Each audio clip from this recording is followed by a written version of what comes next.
जी बिल्कुल, मुंगोवाल गर्मी में वापडा की हठधर्मी और लापरवाही अरूज पर पहुंच चुकी है, जिसकी वजह से शहरियों की ज़िंदगी जो है वो अजाब बन चुकी है। और मुंगोवाल के गली मोहल्लों और चौराहों बाजारों पर लटकती बिजली की नंगी तारें हादसात का सबब बन रही हैं, जिसकी वजह से शहरी आए रोज़ बहुत बड़े हादसात का सबब बन रहे हैं, जबकि कई अफराद मौत के मुंह में जा चुके हैं। इस हवाले से शहरियों का कहना है कि बिजली की नंगी तारें खतरनाक हद तक नीची होने की वजह से छोटे बच्चों की जान को शदीद खतरात हैं, जबकि आला हुकाम से बार बार शिकायत भी की जाती है, लेकिन हुकाम इस बारे में बिल्कुल तवज्जो नहीं करते और आज तक हमारा ये मसला जो है वो हल नहीं हो सका और ना ही इन नंगी तारों का कोई मुनासिब बंदोबस्त हुआ है। वापडा हुकाम को चाहिए कि इन नंगी तारों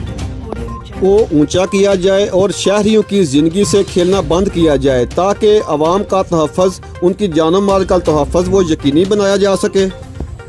इस बारे में आपको मज़ीद आगाह करता चलो कि इन बिजली की नंगी तारों की वजह से, जो कि ख़तरनाक हद तक नीची हैं, कई अफराद मौत के मुंह में जा चुके हैं और कई अफराद अस्पताल पहुंचकर वो ज़ख्मी हो चुके हैं। वापडा हुकाम को चाहिए कि इन तारों का मुनासिब बंदोबस्त किया जाए, ताकि अवाम जो है वो सुख का सांस ले और अवाम के जान माल के तहफ़्फ़ुज़ को जो वो यकीनी बनाया जा सके। जी, मज़ीद खबरों और अपडेट्स के लिए लिंक विजिट कीजिए www.facebook.com/shahnewshd। देखते रहिए शान न्यूज़ HD।